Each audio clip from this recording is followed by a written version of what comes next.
Hello, this is Kim Nelson with the Jewelry Design Department at FIT, doing another video in my series of videos on jewelry design, specific to our three-stone ring project. I'm going to continue now to develop the design.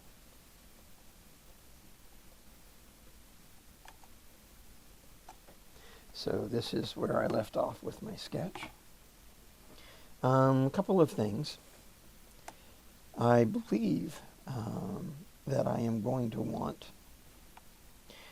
first off, I want a fresh layer, because otherwise I'm going to be fighting this layer kind of nonstop. I'm going to take the sketch layer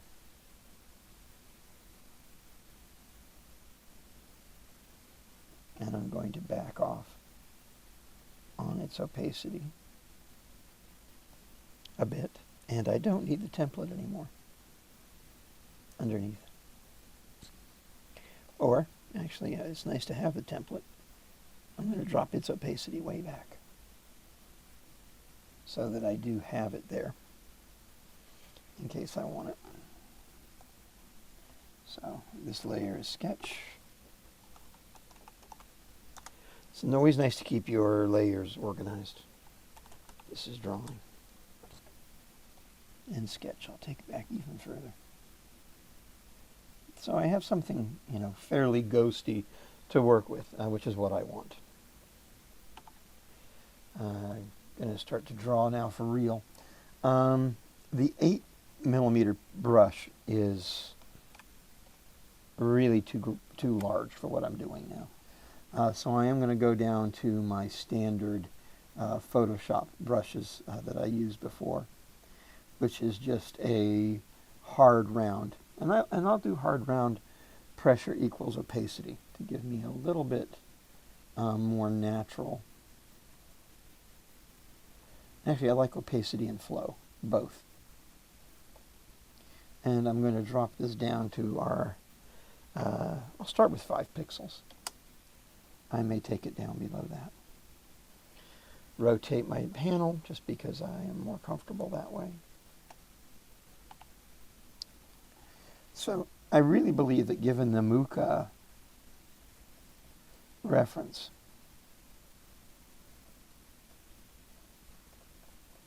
that this design would benefit from a double prong treatment. I do have to have a prong here, so this could get a little crowded right there. So I'll put one prong right here. And another prong here. Now I'm eyeballing these, but we do have a reference here. Remember that the distance between here and here, that distance is 1mm on our template. So I know these prongs are about 1mm wide by about 1.5 long, which for the size of the center stone is not bad. Okay, that becomes important because the first thing I want to design or figure out is the center of that ring.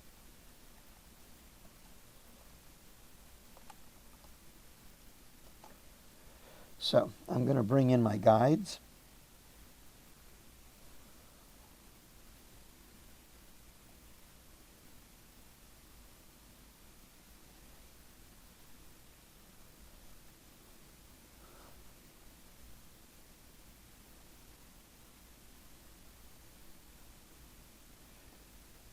Do that again.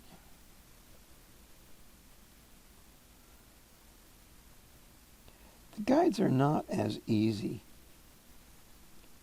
to adjust as in Rhino. I mean, Rhino here, you could just, Painter, you could just grab that and drag it in Painter. You really can't do that here.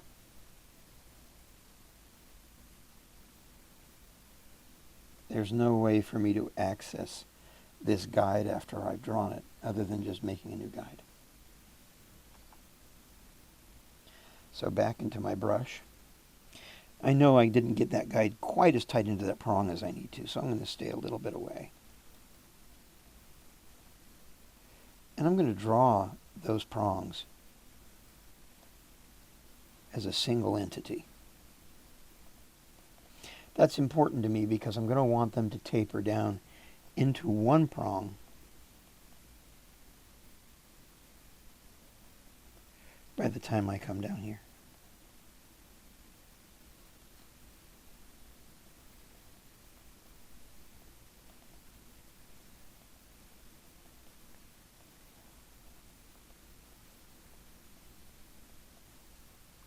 Like so.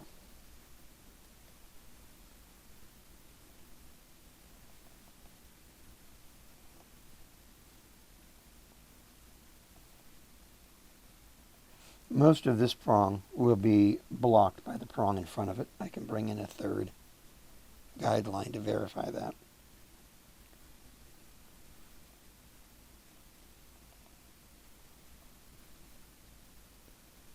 And already the 5mm is too big. One way around all of this is to work double size in here and then scale it down later. I've never developed that habit in Painter. I've always worked actual size. But given Photoshop's lack of friendliness towards small brushes,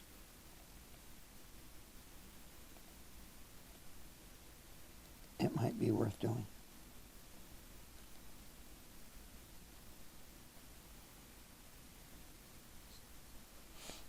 So,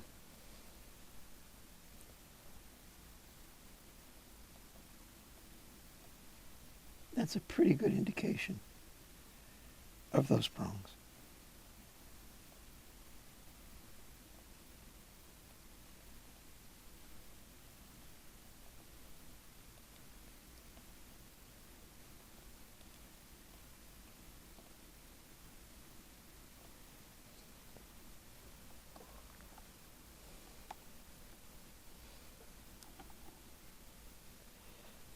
I'm going to bring that information across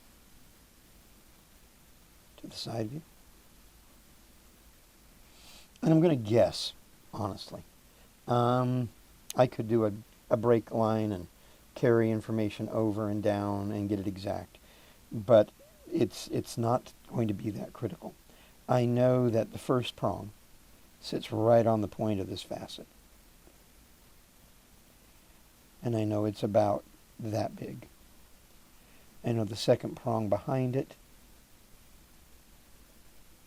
is going to show something like that.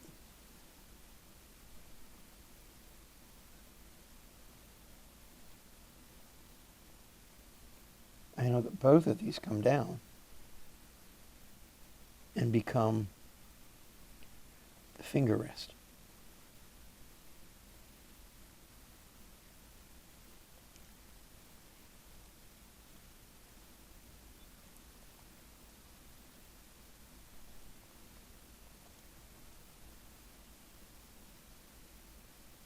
I know my finger rest ends up being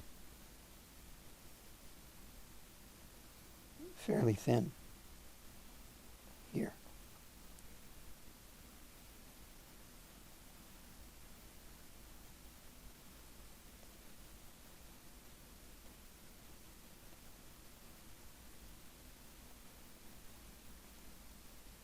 I also believe that I'm going to want this to not jut out as far as it is in my maquette. The design is showing me different things as I develop it. And as I discussed the very first day of class, that's what design is. Design is a conversation.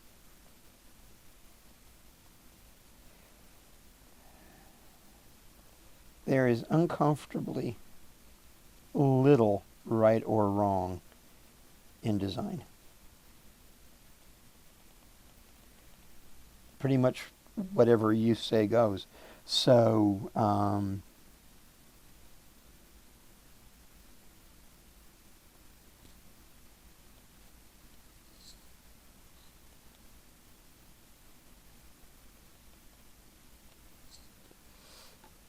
Okay, it would have been really nice to have mirror over here, but I'll just copy paste it over. That's always an option. So, just wanted to kind of test that out. This feels a lot thinner than this does. And I think this is more accurate. So I'm going to beef this up.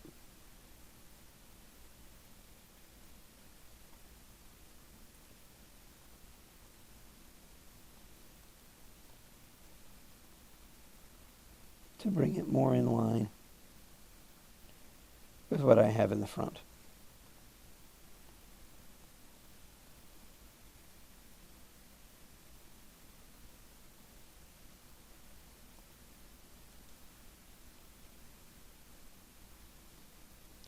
I don't know if I would have just as much thickness versus thinness here as I do front and back over here, but it's a good guess that it would be very similar.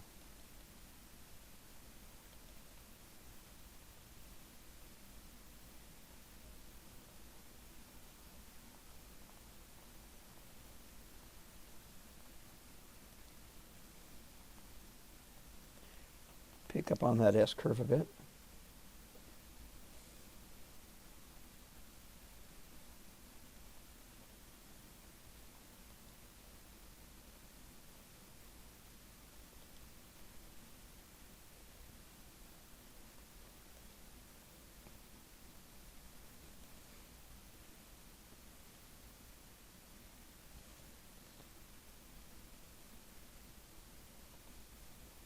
So there we go.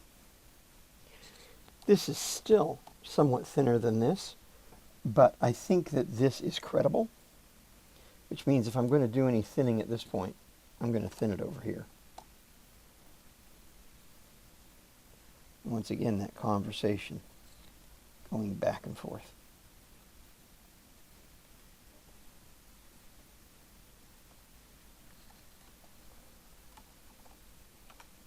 Close enough. All right, so I've got that. And I really wanted to feel that I had a continuity coming up into this under bezel. So I'm going to try and create that in a design.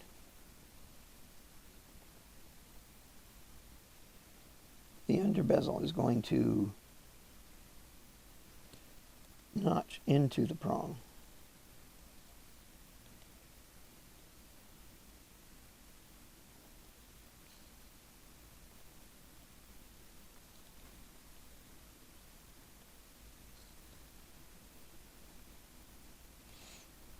And once again, this tells me something.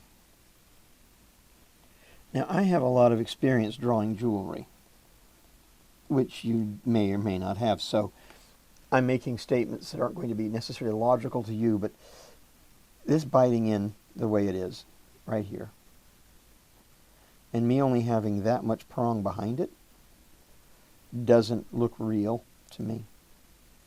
So I'm going to put back thickness, which is going to have to be reflected in that side view again. So I don't want to go crazy with this because there's a reason that under bezels are normally a straight sheet. They hold the stone better. But I am going to take some liberties with it, especially given my creative reference. My creative reference really wants there to be a tendril-like quality where things aren't static. And remember, as thick as that looks, if I come up here and I look at what this is, it's about 1 millimeter now. I've actually thinned it down from the 1.5 that I had in the maquette. And that is, frankly, a little bit questionable. But it's okay, and that means that this is now down to, this is 9/10 to 1 millimeter. This is too thin. See, in the sketch, I don't have to worry too much. But in the design, if I'm going to really severely disobey my maquette, I need to have a really good reason. I have to have a lengthy conversation with my imagination, because I'm working with this stuff on big screen, and these things seem fat to me, but in reality, I know they're not. I know they're not.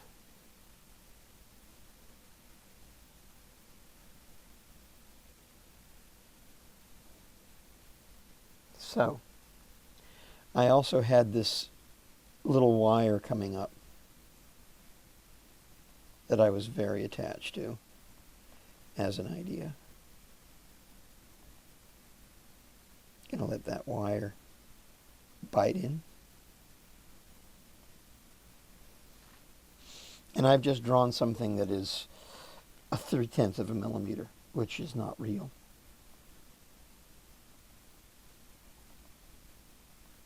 Half a millimeter is actually very, very unrealistic. But that's what we're going to go with, because I think it will survive.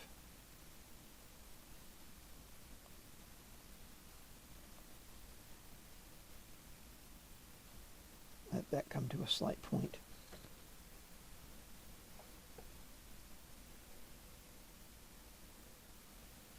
This just smacking into that doesn't make me happy. I'm going to want them to be flush. And I'm going to want this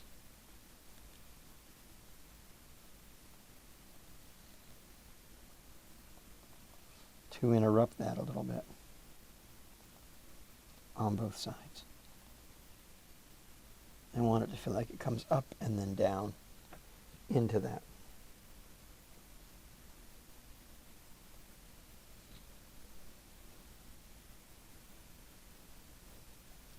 This is dropping pretty severely.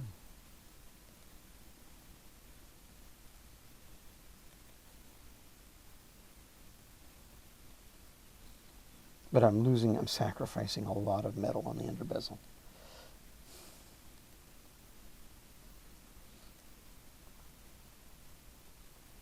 But I don't necessarily want to lose. So there's that. This being static isn't working for me. I'm going to let it become a little thicker towards the outside, and then it's going to fade into this.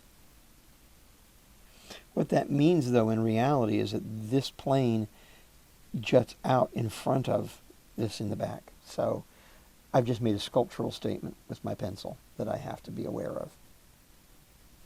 Go ahead and erase out this facet line thing, because it's just confusing to look at.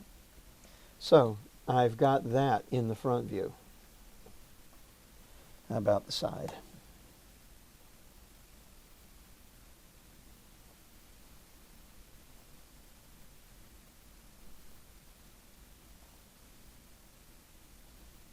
Get me 3 guides for what's going on here. I do need this thickness here, just to give me enough room to set the stone. So I can't... That's really not going to show up, that cut, almost at all, because it's way in front.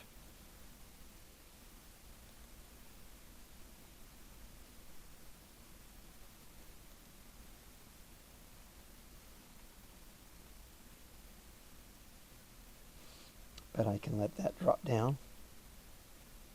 This is just a little bit below that guideline, so I'll use that as a reference. I'm going to ignore this beam for now and just do the front, the main piece.